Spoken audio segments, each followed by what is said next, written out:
Topic from the respiratory medicine is about the pneumonia. Pneumonia जो है ये आपका स्टेप अप पे नहीं लिखा हुआ रेस्पिरेटरी वाले चैप्टर में। It is written in the chapter number 10 infectious disease. उसकी फ़र्स्ट डिजीज़ जो होगी वो आपको निमोनिया मिल जाएगी, आपने वहाँ से करना है। Along with the Davidson table ज़्यादा इंपॉर्टेंट है निमोनिया की, और जो इंपॉर्टेंट पॉइंट्स होंगे, लाइन्स होंगी डेविडसन की, वो हाईलाइटेड आपको मिल जाएंगी अगर आप डेविडसन से पढ़ना चाहते हो। Otherwise I recommend to study step up. तो निमोनिया की बात करते हैं। As you can see here, सबसे पहले तो निमोनिया जो होता है it is actually inflammation of the lung parenchyma. जो पैरेन्काइमा होगा लंग्स का, वहाँ पर इन्फ्लेमेशन होगी। Like you can see here कि यहाँ पर क्या हो रहा है कि जो स्मॉल एयरवेज हैं वहाँ पर germs, white blood cells and mucus जो है वो जमा हुआ है। Germs can be anything, this can be bacteria, this can be viruses, और उनके अगेंस्ट हमारी बॉडी जो है उसके वाइट ब्लड सेल्स अटैक करने के लिए आएंगे, और अल्टीमेटली वहाँ पे जो है ये सारा सिलसिला होगा कंसोलिडेशन, हम कह सकते हैं कि वो एल्वुलाई की हो जाएगी।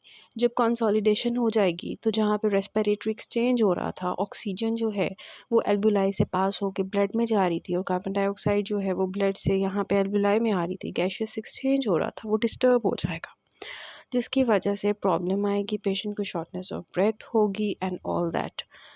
सो अगर हम बात करें निमोनिया की तो फ्रॉम स्टेप अप की अगर बात करें तो निमोनिया जो होता है ये दो तरह का होता है। एक होता है आपका कम्युनिटी एक्वायर्ड निमोनिया, और एक होता है आपका नोज़ोकोमियल निमोनिया। कम्युनिटी एक्वायर्ड के नाम से आपको पता चल रहा है कि इसमें हॉस्पिटल जाने का कोई कसूर नहीं है, हॉस्पिटल का कोई दखल नहीं है। इसमें कम्युनिटी से आप खुद निमोनिया लेके आए हैं और पेशेंट समझ रहे हैं कि हमें हॉस्पिटल से निमोनिया हुआ है। और हॉस्पिटल एक्वायर्ड क्या होगा कि हॉस्पिटल में रहने की वजह से निमोनिया हो रहा है। तो हमें कैसे पता चलेगा कि कोई पेशेंट हॉस्पिटल में है और वो कम्युनिटी एक्वायर्ड निमोनिया है उसको, या फिर हॉस्पिटल एक्वायर्ड निमोनिया है? तो उन्होंने एक क्राइटेरिया सेट कर दिया है 72 आवर्स का, 72 घंटे का। अगर इस 72 घंटे से पहले पहले अगर पेशेंट को निमोनिया होता है तो that is the community acquired pneumonia. लेकिन अगर इस 72 घंटे हॉस्पिटल एडमिशन में 72 घंटे हो गए हैं, ऑलमोस्ट 3 डेज़ हो गए हैं, और उसके बाद पेशेंट को निमोनिया हो रहा है, इट मीन्स दैट कि वो हॉस्पिटल एक्वायर्ड है। तो सिंपल आपका ये जो है डेफिनेशन लिखी हुई है कम्युनिटी एक्वायर्ड निमोनिया की। अगर हम बात करें अकर्स इन द कम्युनिटी और within first 72 hours of hospitalisation. अब ये जो होता है ये टिपिकल भी हो सकता है, एटिपिकल भी हो सकता है। टिपिकल और एटिपिकल निमोनिया क्या होता है इसको हम बाद में डिस्कस करेंगे। देन कहते हैं मोस्ट कॉमन जो होता है, एमसीक्यूज़ के लिए भी इम्पॉर्टेंट है, आपकी पैथोलॉजी में भी इम्पॉर्टेंट था। कम्युनिटी एक्वायर्ड निमोनिया का मोस्ट कॉमन बैक्टीरिया जो होता है दैट इज़ स्ट्रेप्टोकोकस निमोनिया। इससे आपको क्या फ़ायदा होगा बैक्टीरिया समझ के, कि आपको पता होगा कि ये पेशेंट जो है इसको 3 दिन के अंदर अंदर जो निमोनिया हॉस्पिटल में हुआ है it is due to the streptococcus pneumonia. तो आप उसके अगेंस्ट बैक्टीरिया कवरेज दोगे, एंटीबायोटिक कवर दोगे। सो ये इसकी इंपॉर्टेंस होती है। Next is nosocomial means hospital acquired pneumonia which occurs during hospitalization after 72 hours, and most common bacteria जो हॉस्पिटल में मिलते हैं gram negative rods, E coli, pseudomonas, staphylococcus aureus. समझ आई कि जो होगा कम्युनिटी एक्वायर्ड उसमें स्ट्रेप्टोकोकस निमोनिया है, और हॉस्पिटल एक्वायर्ड में क्या है अगर ग्राम पॉजिटिव की बात की जाए तो स्टेफिलोकोकस ऑरियस है, ग्राम नेगेटिव की बात की जाए तो E coli and pseudomonas. Then हम बात करते हैं कि हम निमोनिया को कैसे प्रिवेंट कर सकते हैं। यू नो दैट हम उसको वैक्सीनेशन से प्रिवेंट कर सकते हैं। तो वैक्सीनेशंस जैसे हमने आज़मा के लोगों की करवाई और सीओपीडी के लोगों की करवाई, इसी तरह हम निमोनिया के लोगों की भी वैक्सीनेशन करवा लेते हैं। तो इसमें वही वैक्सीनेशन होगी इन्फ्लुएंज़ा वैक्सीन। इन्फ्लुएंज़ा वैक्सीन वहाँ पर भी हमने देखा था साल में एक दफ़ा लगाते हैं, क्योंकि स्ट्रेन चेंज करता है इन्फ्लुएंज़ा वायरस हर साल, मतलब थोड़ी देर बाद। तो हम क्या करते हैं कि जो लोग होते हैं जिनको इंक्रीज रिस्क होता है कॉम्प्लिकेशंस ऑफ निमोनिया, या हेल्थ केयर वर्कर्स जो हॉस्पिटल में पेशेंट्स के साथ डील कर रहे होते हैं, उनको हम ईयरली जो है वो इन्फ्लुएंज़ा की वैक्सीन की शॉट लगा देते हैं। देन आता है निमोनोकोकल वैक्सीन। ये दूसरी वैक्सीन होती है जो कि पेशेंट्स को लगाई जाती है जो कि ओल्ड एज में होते हैं, 65 प्लस होते हैं। इसकी पहले हम बात कर चुके हैं। And for the younger people जो कि रिस्क पे हैं नमूनिया के इन्फेक्शन की, फॉर एग्ज़ाम्पल कौन से पेशेंट्स होंगे जो रिस्क पे होंगे और यंग होंगे? Those with a heart disease, those with a cochlear implants, those with a sickle cell disease, those with the pulmonary disease, those with the diabetes, those with the alcoholic cirrhosis of the liver, and those who do not have spleen, asplenic individuals, इन सबको हम लगाते हैं pneumonia की vaccine. सो ये हो गई हमारी prevention of pneumonia. यहाँ से डेविडसन की लाइन रीड कर लें आप। देन डेविडसन का टेबल आ जाता है कि what are the factors which actually predispose the patients to pneumonia. So that is cigarette smoking, obviously smoking की वजह से डैमेज होगा। Then upper respiratory tract infections, अगर वो स्प्रेड करते हैं तो वो लोअर रेस्पिरेटरी इन्फेक्शंस भी कॉज कर सकते हैं। जो ऊपर बैक्टीरिया हैं वो अंदर चले जाएंगे, ट्रीट नहीं किया जाएगा तो निमोनिया कॉज करेंगे। देन अल्कोहल है, उसी तरह जैसे स्मोकिंग थी। स्टेरॉयड थेरेपी का क्या है कि ऑर्गेनिज्म बॉडी के अंदर आया और हमारी बॉडी के अंदर इम्यूनिटी उसको अगेंस्ट फाइट करने के लिए थी नहीं, जिसकी वजह से उस पेशेंट को निमोनिया हो गया। देन ओल्ड एज आ जाती है, obviously again the immuno compromise state. Then recent influenza infection. Then pre existing lung disease, अगर पहले से पेशेंट को लंग डिजीज़ है और फिर उसके ऊपर सुपर इम्पोज बैक्टीरिया आ जाए तो निमोनिया हो सकता है। लाइक हमने देखा था कि आज़मा की कॉम्प्लिकेशन है दीज निमोनिया। इसी तरह COPD की कॉम्प्लिकेशन है निमोनिया। देन HIV के against immunocompromised, again the immuno compromise. Then indoor air pollution की वजह से, just like smoking, just like alcohol, then pollution. So ये सब आ जाएगा। अगर हम इम्यूनो कॉम्प्रोमाइज स्टेट की बात करें तो ओल्ड एज है, डायबिटीज़ है, HIV के पेशेंट्स हैं, स्टेरॉइड्स ले रहे हैं, अपर रेस्पिरेटरी ट्रैक्ट इन्फेक्शंस हैं, posterior पहले से कोई जो है प्रीवियस लंग डिजीज़ है। सो ये सब इसके प्रीडिस्पोजिंग फैक्टर्स आ जाते हैं। नेक्स्ट हम बात करते हैं कि कौन से ऑर्गेनिजम्स हैं जो कि कम्युनिटी एक्वायर्ड निमोनिया कॉज करते हैं। अभी हमने एक बैक्टीरिया का जो मोस्ट कॉमन था उसके बारे में पढ़ लिया, कौन सा था कम्युनिटी एक्वायर्ड निमोनिया का जो 72 आवर्स के अंदर हो रहा था, स्ट्रेप्टोकोकस निमोनिया। तो कौन से बैक्टीरिया हैं, कौन से वायरसेस हैं? अगर जनरली बात की जाए तो सबसे टॉप पे उन्होंने लिखा हुआ है कि स्ट्रेप्टोकोकस निमोनिया है। देन माइकोप्लाज्मा निमोनिया है, देन लीजोनेला निमोनोफिलिया है, देन क्लेमेडिया है। अगर वायरस की बात की जाए तो हीमोफिलस जो इन्फ्लुएंजा वायरस है, अच्छा वहाँ पे बात करें हीमोफिलस इन्फ्लुएंजा है। देन स्टेफिलोकोकस ऑरियस है, क्लेमेडिया है, क्यू फीवर कॉज करने वाला कॉक्सिला है, देन क्लेप्सियाला है। अगर वायरसेस की बात की जाए तो इन्फ्लुएंजा है, para influenza, measles, herpes simplex, varicella, adenovirus again influenza की तरफ फ्लू कॉजिंग है। Then cytomegalovirus, corona viruses. तो अब हम ये कैप्लन का टेबल भी आपका कर लेते हैं, इसमें से बहुत से MCQs बनते हैं। अगर आपसे कोई पूछता है कि COPD के लोगों में कॉम्प्लिकेशन है, ठीक है, उसमें उनमें निमोनिया हो जाता है, अब बताएं कि कौन सा निमोनिया, कौन सा ऑर्गेनिज्म होता है। अगर COPD के लोगों के अंदर निमोनिया होगा तो आपके माइंड में आना चाहिए हीमोफिलस इन्फ्लुएंजा। हमेशा MCQ में भी आपसे पूछेंगे COPD के पेशेंट को कौन सा निमोनिया होगा, कौन सा बैक्टीरिया इन्वॉल्व होगा, तो that will B Haemophilus influenza. COPD के लोगों को हीमोफिलस इन्फ्लुएंजा का कवरेज देंगे एंटीबायोटिक का। सस्पेक्ट करेंगे हम कि COPD के लोगों में हीमोफिलस इन्फ्लुएंजा है। देन अगर किसी को पहले से इन्फ्लुएंजा वायरस का इन्फेक्शन था और उसको अब निमोनिया हो गया, इट मीन्स के ऊपर सुपर इम्पोज्ड बैक्टीरियल इन्फेक्शन है, वहाँ पे पहले से वायरस बैठा हुआ था इन्फ्लुएंजा। उसने अपनी जो है ना दोस्त को बुला लिया बैक्टीरिया को कि आओ तुम भी मज़े करो यहाँ पे आकर। उसका दोस्त क्या है? Staphylococcus aureus. तो हमेशा याद रखना है स्टेफिलोकोकस ऑरियस जो है सुपर इम्पोज्ड बैक्टीरियल इन्फेक्शन होता है on the influenza virus. Then बात करते हैं कि जो हमने ऊपर बात की कि प्रीडिस्पोजिंग कौन से फैक्टर्स थे, अल्कोहल एंड डायबिटीज़। तो अल्कोहलिक्स एंड डायबिटीज़ के लोगों के अंदर जो है क्लैब्सियला निमोनिया जो है ये कॉज करता है again the MCQ।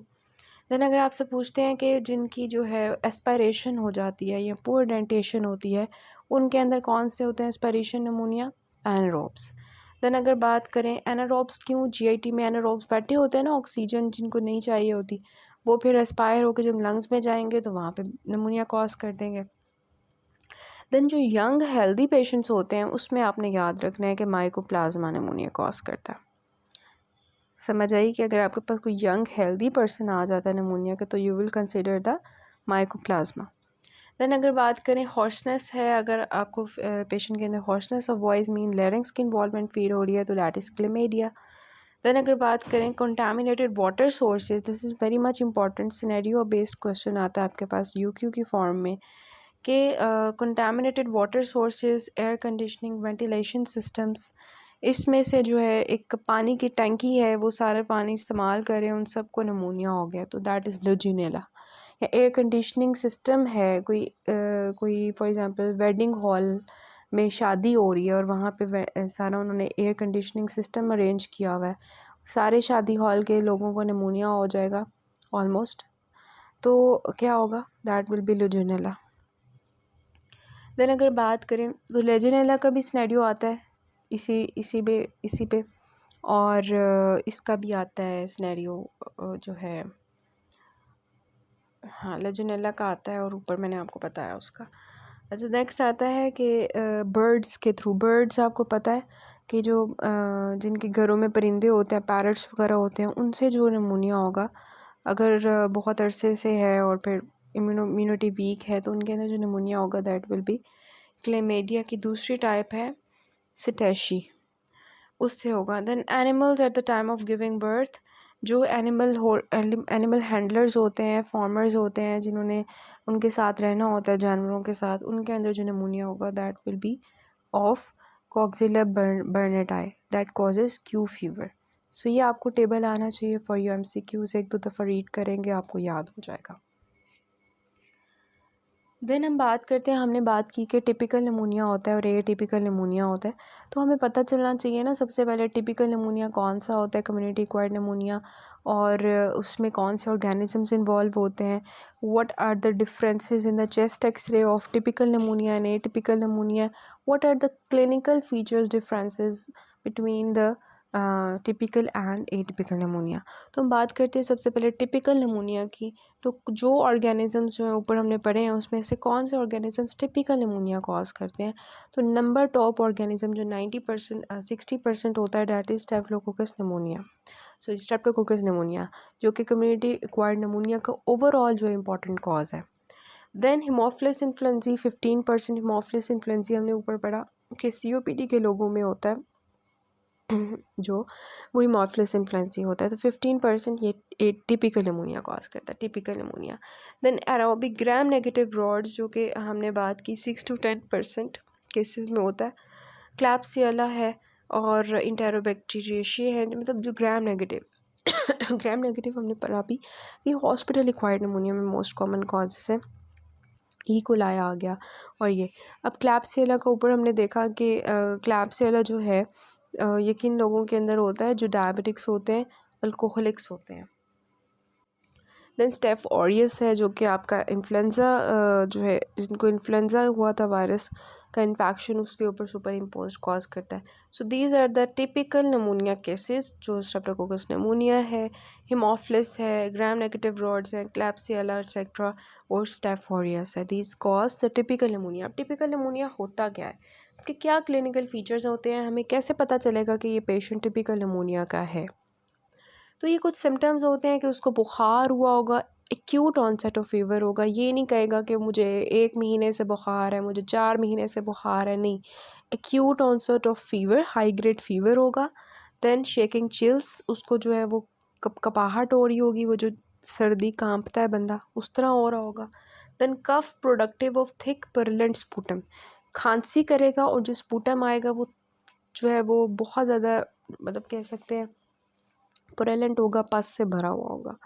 Then प्लूरेटिक chest pen, वो कंप्लेन कर सकता है कि चेस्ट पेन है, कैसे कि ये जो ऑर्गेनिजम्स होते हैं अगर ये प्लूरल इफ्यूजन कर दें, क्योंकि वहाँ पे इन्फ्लेमेशन चल रही है, इन्फ्लेमेशन होगी, प्लूरल इफ्यूजन होगी, pleuritic chest pain position changing की वजह से जो है ये ज़्यादा होती है। So patient complains of pleuritic chest pen.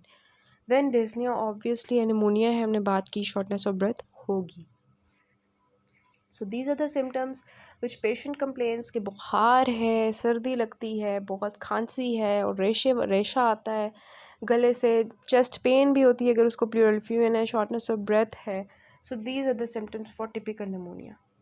Science क्या होंगे जब हम नोट करेंगे? टैकीकार्डिया होगा उनको और टैकिपनिया होगा। देन लेट इंस्पायरेटरी क्रैकल्स, मतलब हम जब ऑस्कल्टेट करेंगे तो हमें वो क्रैपिटेशंस, मैंने ऑलरेडी बहुत दफ़ा बता दिया कि जब एयर पास करती है बबलिंग सी प्रोड्यूस होती है, उसकी वजह से साउंड आती है, वो क्रैकल्स होते हैं। इंस्पायरेशन का जो दूसरा मतलब एंड वाला फेज़ होता है ना, वहाँ पर हमें क्रैपिटेशंस जो है फील होती हैं जब एयर पास करती है इंस्पायरेशन के दौरान। ब्रोंकियल ब्रेथ साउंड्स आएंगी। Then increased tactile and vocal फ्रैमिटस।